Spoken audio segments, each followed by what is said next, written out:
Good morning, Service Alliance community. How y'all doing today? What's up, brother Doug? Like you pop your 2 AA batteries in and then you just go, huh? Nice job, Zach. Sometimes. Yeah. Well, good morning, man. Good morning. Morning, Adam. Good to see you, brother. Did you have a great weekend, Zach? Did you bike for 25 miles and then 10 more? I worked all day Saturday. I had Yep. my guys on a build, and then I had like 8 inspections after the build finished. And then Sunday we did the church thing, and then I got a phone call. Hey, the adjuster is showing up. Oh, okay. I'll be out there. So On Sunday, huh? yeah. Insurance adjusters, yeah. Yeah. Female adjuster came out of Canada. Pretty cool. And Seek Now guy. So they're a ladder assist for adjusters that don't have equipment or whatever. And so yeah, I met with them, and then I had the bike on the back of the truck and went for a ride after that. Did 20 miles after that. Yeah. Wow. That's commitment. That is commitment, my friend. Yes, sir. So Yeah. How about you? Well, my mindset in the area of exercise is not where yours is at.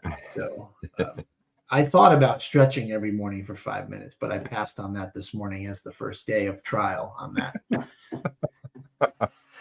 Yeah, we had upper body on Saturday at the gym, so I kind of set my mind to it and said I'm rocking and rolling. So I got good accountability. That's really what it comes down to, is having that good accountability and have someone to kind of walk along side in the areas that you're unfamiliar with. I'm really good at dropping weight, but then I gain it right back. I'm not good at dropping the weight and then working through the maintenance plan to keep that. So had a little change in mindset, queuing into today's topic, a little change in mindset, and it kind of led me to a different way and a different trainer. So, the first time when I was a teenager, going to like high school, going and joining a gym membership with a friend, and they did like a little intake questionnaire, and they said, so prioritize what you believe of the 3 things your importance, and it was like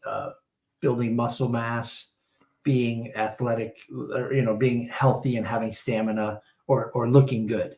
And so I was like a stick beanpole 16-year-old, and I was like, any one of them, I don't know, right. It didn't matter to me. But strangely enough now, and what am I, like 12, 15 years old? I'm 54. How old are you? I'm 39. So if I took that intake now, I would just want to be healthy, and be able to move around. So kind of funny, from 16 to 54, I now know what I and now I know what I want, which is not to be a decrepit old man, 10 years too soon type of thing. So, but it's a big change, but youth is, what is it? What did it say? Is youth is wasted on the young? Or what the hell is that phrase? Youth is wasted on the dumb. I don't know. I was pretty dumb when I was young. No, but that is a really, really good point, and part of what we're talking about today. You got to set goals when you're making a change. Change can't just be willy-nilly, I'm going to go and do it. I do that sometimes, but that's a different topic. You got to set a goal. You got to prioritize. And then change happens in small increments. It happens in small doses, right? It's not, we got to change everything, right? It's one thing at a time, and then it leads to bigger change down the road. And I think I say every week, that 1% increment that you can be better every day, that 1% change that you can do every day, it makes a difference in the long run. So I can't think of too many things that we accomplish in life that just happen instantly. It is that one step thing, but we keep lying to ourselves, right? Right. And because we see the whole picture, then we're resistant to Yeah. the change instead of just taking it in small Yeah. doses. So that's really what we're going to be talking about in some of the changes that we've made along the way, implementing that system. So pray us up, brother. All right. Well, this past Sunday was a great church time of worship songs, and so here's a pretty classic one. I'll just read some of it to you all. O Lord, my God, when I in awesome wonder consider all the worlds thy hands have made, I see the stars, I hear the rolling thunder, thy power throughout the universe displayed. Then sings my soul, my Savior God, to thee, how great thou art, how great thou art. And when I think that God, his Son, not sparing, sent him to die, I scarce can take it in that on the cross, my burden gladly bearing, he bled and died to take away my sin. Then sings my soul, my Savior God, to thee, how great thou art, how great thou art. And when Christ shall come with shout of acclamation and take me home, what joy shall fill my heart? Then I shall bow in humble adoration and then proclaim, my God, how great thou art. Then sings my soul, my Savior God, to thee, how great thou art, how great thou art. Amen. Amen. Yeah. One of my favorite hymns. It is. You speaking those words, I could hear my grandpa singing poorly in the back of the church with his deep voice. Yeah, so many memories of these hymns, right? He loved that. He loved that hymn. And I was saying it all out of cadence. So for those who have that rhythm, are going, Doug, what are you doing? What are you doing? But that's how God speaks to us in different ways, I love it. I love it. Yeah. Yeah. So we've talked about goals, right? We've beat that horse to death. And we'll continue to do so because really that's the foundation of everything. And if you haven't locked on to setting those goals and creating some accountability to achieve them, you're never going to make a change, right? You're not going to be able to move forward. And so now that we've set our goals, we're going to work on implementing these changes. And change can be scary. Change can be a thing that we resist. We fight it tooth and nail. We don't want to do. You know what? I've fixed dryers this way, and I've talked to customers this way for, however long, and I'm going to continue doing it. And I'm watching those guys go away, right? They just kind of fade into nothing because they can't fix the new stuff. They can't hire a team. They can't, whatever it is, right? They just get stuck in those ways. And you don't want to be in that position. You want to be able to grow and to move forward, right? And so what does change look like implementing it one small step at a time? Your company has been around a long time, Doug, and you've seen a lot of changes over the years, and it didn't all happen at once. It's been a progression. So kind of walk us through how did you overcome some of that resistance? How did you implement structure to make some of these changes? Well, I'll tell you, I think that a lot of it just in the beginning happened because opportunity was around us. It's almost like we're in reactionary mode. Maybe competition becomes more like Sears. Sears kind of just disappears from Connecticut. Well, now we have more customers. I better hire a couple more techs. It seems like we're very busy. And so we're being very reactionary to the environment around us, which we kind of need to be a little bit. But it really wasn't until, I don't know, 2015 or so that I said I had to really think about our why and where we want to head to. And that was a mind shift change where now the little changes that we're making are tied to like a chain to that ultimate goal that we're trying to achieve. And we've kind of hit where we wanted to head to a couple times, which must mean that I'm still practicing the big picture goals here, right? Like I'm going to get better at this, where I can think 20 years down the road. Like 20 years, I'm probably not going to be in the business anymore. But to aim for a spot will help us really set off in a great direction and make all those little changes along the way make more sense. Mm-hmm. So that's what I've learned of late, that the little goals and changes that we're trying to achieve have a greater purpose behind them.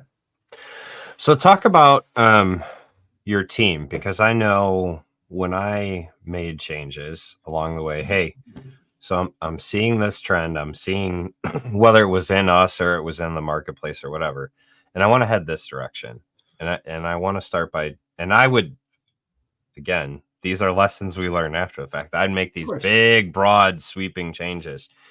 And the team would just dig in and push against it. And sometimes we would still be able to achieve change, but more often than not, we'd end up doing the same thing over and over again. Definition of insanity. And so as you've made these changes, what's been the way that you cast that vision for the team to kind of help them not dig in their heels so much? Or maybe some of them still did, but how have you been able to continue moving forward as you make these changes?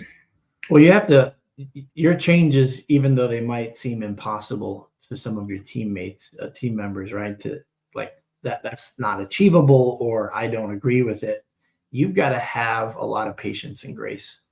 And you have to understand that it's a very clear picture in your head, but not in theirs. And they're also keeping score where we may not have the same scorecard. Like we all keep score with relationships that we have. But employees have every right to be incredibly critical of us. Now, from my perspective, I'm like, really? The risk, the liability, the strain, the stress. You think you're stressful? Try having your stress and everyone else's, as well as what you're trying to achieve. But that's me pointing my finger at them. And so I have to acknowledge them right from their own perspective and be very, very patient. It's the GWC, right? Get it, want it. Are they capable of it? If I'm going to apply GWC to an employee who's not willing to conform to our direction or changes, I have to make sure that I've explained really well the why and where we're heading. And once that's clear and my heart is clear, then I'm going to process them on, are they trying to get it? Do they actually want it? And are they capable of it? And if they don't make that mark, it's not personal at this point, because I've actually worked really hard to get them to buy in, not twist their arm, but to make sure that they had an opportunity to accept the mission of where we're heading now, And if somebody wants to get, how we can easily get in a petty, justifiable fight is, that an employee of yours might be defensive or upset that they messed up. And now they're trying to place blame, and they're going to pick on the thing that's most annoying to them, which is our current direction and change. So what happened there? Why didn't you do your job? Well, because of you and the stupid direction we're heading with the company. And it has nothing to do with what really happened. I have to try to give grace there. And not just go, oh, this guy, he's making excuses, and now we're at the McCoy and Hatfield type thing. So the burden falls on us to try to win them over right to the very end. And if they're not capable, or if they don't want it, then no hard feelings. Time to move on.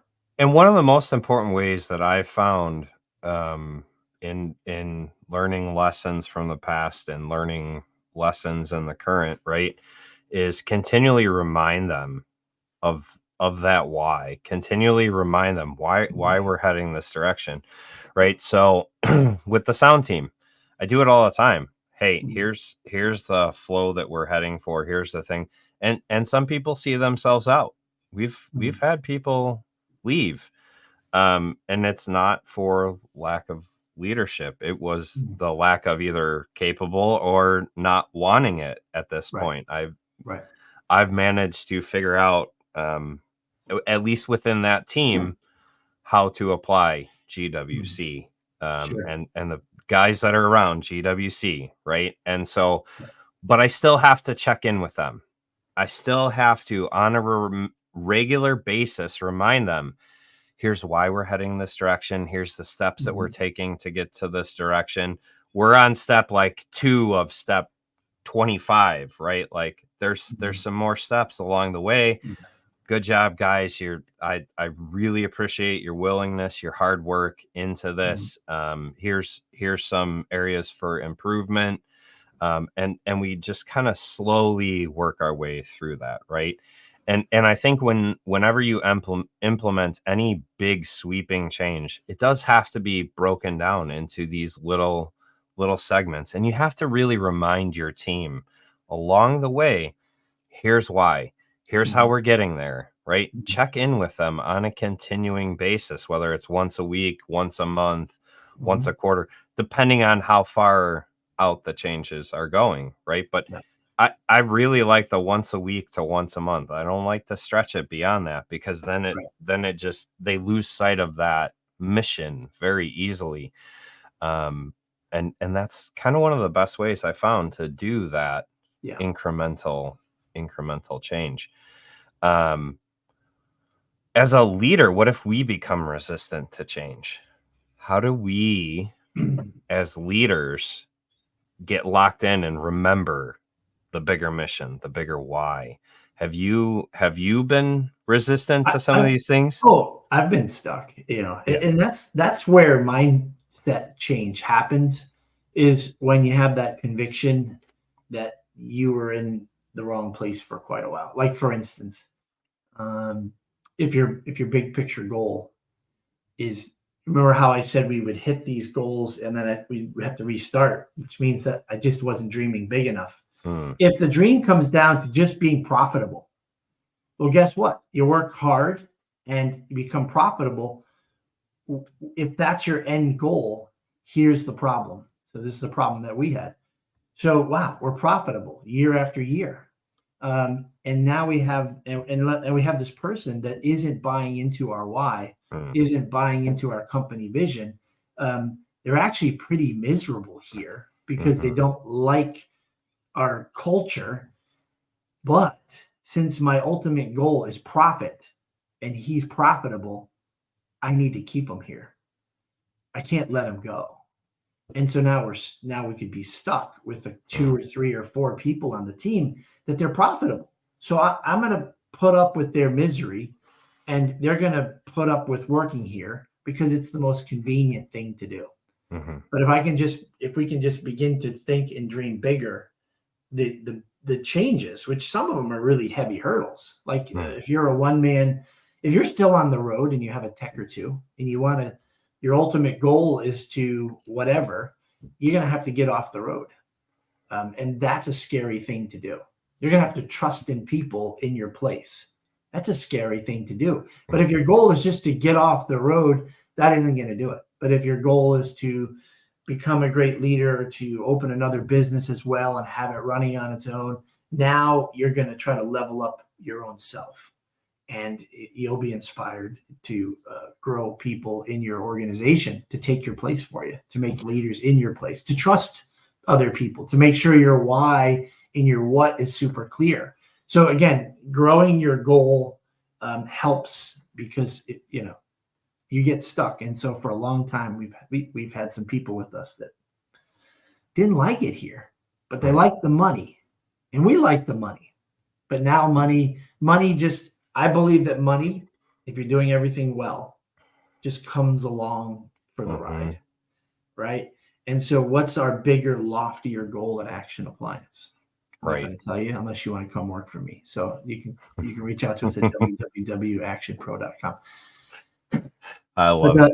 So that's it. Dream bigger, and then these changes that seem big are actually really small compared to the steps that you're trying to achieve. Well, and I think as leaders, when we set these big goals, it needs to be about people, Mm-hmm. right? Yeah. Zig Ziglar, help enough people get what they want and you can have everything that you want, right? And so are your goals big enough to fit the goals and dreams of everyone on your team? Yeah. Right. I love that from Tommy Mello. He actually shares about that in the book. He's like, I had this dream to be this size. And then I looked at my team and I went, dude, that dream is not big enough for my team. Like, it is not big enough to fit all of their dreams in. He's like, I got guys that want houses, that want cars, they want vacations, they want this. He goes, and my dream was not big enough to fit all their dreams inside. And so as a leader, I had to challenge myself to 10x that dream, right? Like I had to increase the size of my capacity, the size of my dreaming, to fit all these other dreams within it. And so one of the other ways to help implement change is bring your team along for the ride. Ask them their hopes, their dreams, their goals.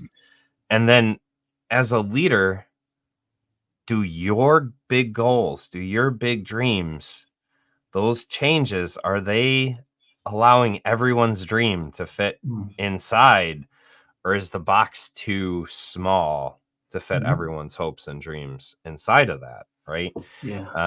And then everything that you do along the way needs to serve that ultimate goal, and you can help people buy in by tapping into their hopes and their dreams and their goals for their lives. And if they don't have any, or if they're small, help them to dream bigger, help them to have bigger goals, right?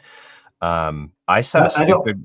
Go ahead. I don't mean to assume, but would you say that when you were owner of Gordon's Appliance, you were in that situation? Yeah. Oh yeah. You weren't super happy. It maybe wasn't your dream, but it was something that you were getting done to make ends meet, and you weren't a happy guy, right? Right. And everyone on the team was much the same way, because I couldn't awaken them to a bigger dream because I didn't have a bigger dream. Right. And so, now in the position I'm at, I set a stupid goal. I mean, just a astronomically stupid goal, and I'm on track to do it. Right. Because my family has dreams and goals. We have things that we want to do. And so I got to make sure that their dreams fit within those dreams and goals, right? And so I have to 10x what I'm doing, right? And for the owner of our company, he needs to 10x his dreams. He's got 9 guys out there. He wants to hire more guys on. You got to come up with a bigger dream. You got to bring more people. He brought on an operations manager, right? He really needs to bring on a training manager. He's at the point where he's still trying to train the guys and be the CEO and do all this stuff. And it doesn't work. You need to, that's the scariest part about change. That's the scariest part about dreaming, is like we get afraid to let go of these things that we do, right? But we need to bring people on that can maybe do them better, or have the capacity to do them better. And as leaders, sometimes we get resistant to that change. Like, no, I don't need an operations manager. I don't need an office manager. I don't need any of that. I can do it all. And you can't. I mean, there's just not enough hours in a day to accomplish that. So when you don't dream big enough, and let's say you're on the road and you got one other guy that you trust immensely, you want to get off the road, but you won't, because you don't trust anyone in your stay. So you're going to just say things that you don't really mean. Like, no, I want to stay this size because I don't want to have to deal with all that stuff I hear that other people deal with. Right. Is that really your dream? Is that really your goal? Or is it that, and it's not that you're, some people it might be. In fairness, some people it truly might be. If you really know your dream or goal. But I would think that most of us, including myself, have been short-living our dreams. So, and I've thought about your Gordon Appliance experience and probably imply more than it really is as a reality. But I thought of you recently. I'm recognizing that I do love to create and grow and inspire leadership people, like what you said earlier, right? Tommy Mello, it's about the people, which means that I don't need to be in this industry that I've been in since 1988. It was like, how could I do any other industry? It would take me a lifetime to learn roofing or real estate or, whatever, manufacturing. But that's not what I am all about. I'm all about trying to become the best type of leader of people, put process and procedure in place. Now I get it. So even my own current dreams were limited to thinking it has to be in the appliance service industry, but it doesn't. And that's pretty freeing to think about. So I love on how you're on your journey, and it kind of helps me know that we're not supposed to necessarily stay within the lines. We have to kind of dream big. Well, and you can take those skill sets and you can apply them to anything. You can take those lessons and apply them to anything. I got a phone call from the owner and the ops manager on Friday, like, dude, how are you turning one lead into 5? Like, how do you just keep getting referral after referral after referral after referral? You take one person and then all of a sudden there's 5 others that come. Like, how do you do that? And so even in the role as a salesman and a project manager, I get to inspire others around me, right? And I continue to live that mission of inspiring as many people as I can, through education and through being an example, right? And I shared with them, I said, for me, it's simple. I said, my key to success is I'm a human being, right? And so I look at the situation, and in my case, it's, if I was in their shoes, if this was my roof, how do I want to be treated? How do I want to be explained to? How do I want someone to walk alongside me while I'm in the middle of needing this new roof and maybe other stuff going on in my house? How do I want someone to be on the other side of this? And then I act accordingly, right? And through that, I create a connection with people. It's not engineered. It's not the fake, oh, I see you got Cubs stuff, oh, that's really good. No, I truly connect with them on a different level. And then I'm able to inspire. And so, like, how within your company are you inspiring? Are you encouraging? Are you coming alongside these people? Are you putting yourselves in their shoes and going, how would I want to be treated if I was this technician? How would I want to be treated if I was this office manager? How would I want to be? And how resistant would I be if the owner came to me and said this, if I was this person, right? How would I want someone to walk alongside me and understand this change? And then you turn around and you do it, right? And so that to me has been one of the biggest lessons that I've learned. It's empathy, right? Like, the simple small word for it is empathy. You learn how to be more empathetic. And those of you who truly know me, you know that empathy for me is a challenge. It is something that I have to work very hard at. And so how can you empathize with your team? You want to grow, you got to learn empathy. You got to learn how to put yourself in their shoes and see the change from their perspective and explain it on a level that they can grab onto. Not just this, hey, I'm the owner and this is what we're doing, or hey, I'm the ops manager, this is what we're doing. You have to explain it and encourage it on their level every day. It's pretty subtle what you're saying there, because there's a plenty of books out there and inspirational speakers to teach you the way to sell, to get people to buy what you're selling. But what you're saying is something different, but can have the same outcome, which is making authentic connections, trying to figure out what they're feeling and what they need, and seeing if you can align what you have to offer to meet those needs.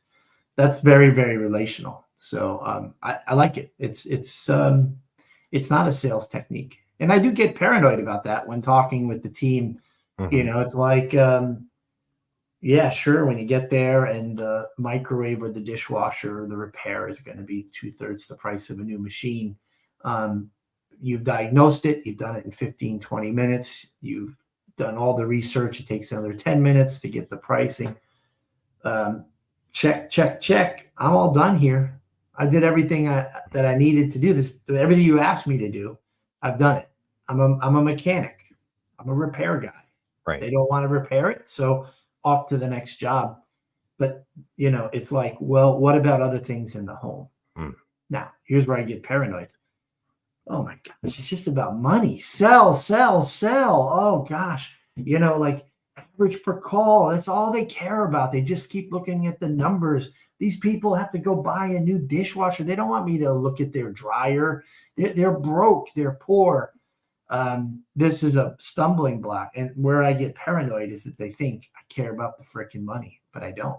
What I care about is when we leave and we've collected the service fee, do they feel like they got our help?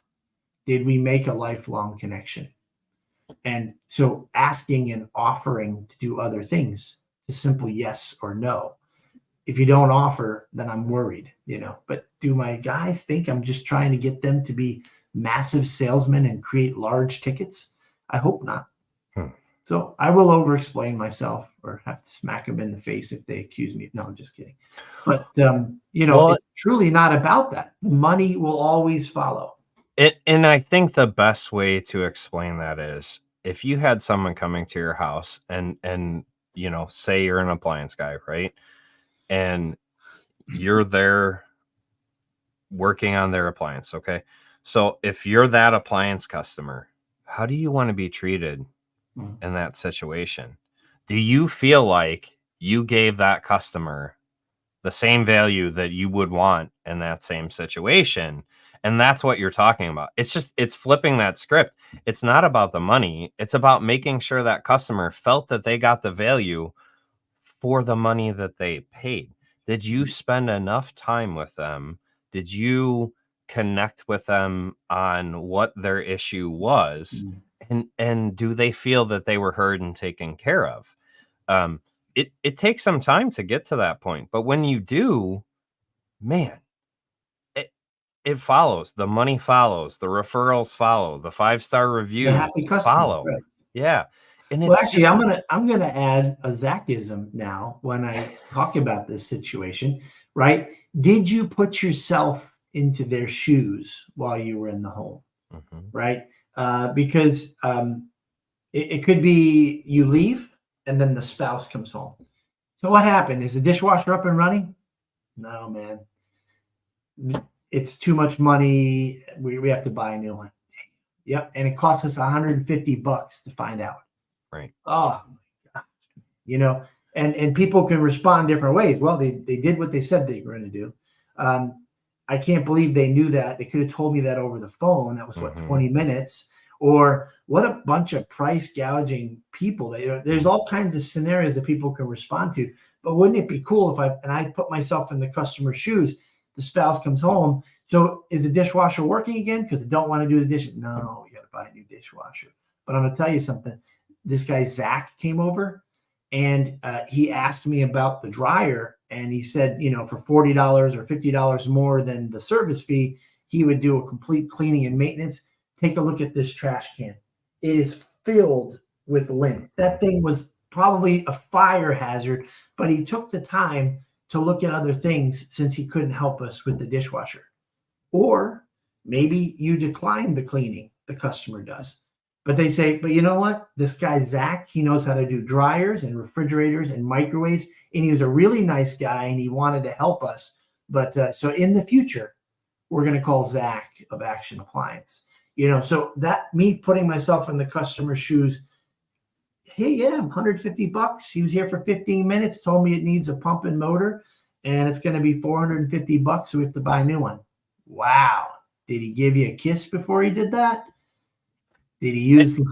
And the other piece of that is, did you help them pick out that new appliance? Did you kind of walk them through the pros and cons of some of the appliances that we're seeing? Put Are you yourself in adding their that shoes. extra value to it? Yep. Because if you didn't know appliances, if you didn't know HVAC, if you didn't know roofs, like you're walking into this going, okay, what now? Like what am I supposed to do next? And if you can truly empathize with them and know that they have these questions, know that they don't know what to do next, they're overwhelmed, and you can put yourself in that situation, you can then begin to guide them through those next steps. And the same exact thing applies to our teams. Hey, we're changing this. What? We've done it this way forever. Why are we changing? Oh my God.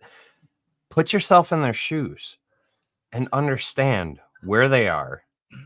And if you can't, ask questions to get that level of understanding, and then continue to remind people every single day, especially on your teams, why you're making the change. That is the most important part, because it is easy to lose sight, especially when you're in the grind of it every day, right? It is easy to lose sight of that bigger goal, the bigger why we are changing things. So, I bet some of you guys can relate to this, because going into home after home, thousands of homes for a bunch of years.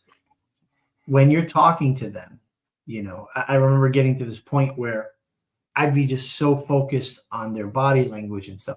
And if I could answer the question that's in their head before they asked it, I would see like a head tilt, or their eyes would get a little bigger, and then they would crack a smile and they'd be like, yes, yes. And it was like magic. Now, back to how we started this whole thing, as far as dreaming big, I feel like I've not gotten quite there with employees. Okay. Those are my new customers. I don't go into homes every day. And I feel like that what's slowed me in the progress of taking what I've learned dealing with customers is that I had our employees in very narrow boxes. Like there's 2 types, there's 3 types. But what I really need to do is put myself in their shoes and really try to figure, because they're all different, and what they want, what they're trying to achieve. How does it work? Pay attention for the head cock, pay attention for the eyes to rise, be able to say something that I know they're thinking to put them at ease or to set them in the right direction. I'm getting decent at that, but I'd love to get to that same level. And it's probably because I've limited myself. As I'm bringing a person in who's struggling, I've probably already pre-diagnosed and predetermined what that person's issue is. And I'm limiting what I'm doing as far as listening and paying attention, which is what I did so well with the customers. It was most of the time me reacting to their body language, to their words, to their decision making. And that guided me. And now I've been trying to powerhouse my team over the years. Probably not in the most authentic way. I bet you some past employees think I'm some sneaky little rat that gets into their head and tricks them into feeling what they don't, but I really want them to feel it for themselves. And so that's the journey that I've been on. Awesome. Well, guys, hopefully this helps. Hopefully you can begin to tie into these small incremental changes and the small daily actions to help you move beyond and into the next level, and help your team really buy into that dream. So we will see you next time on the Morning Grind. Have a good day, guys. Zach, thanks for the therapy session for me today. Of course. That's what I'm here for. Better. Yep. Appreciate that. Thank you, guys. All right, guys. We'll see you next time.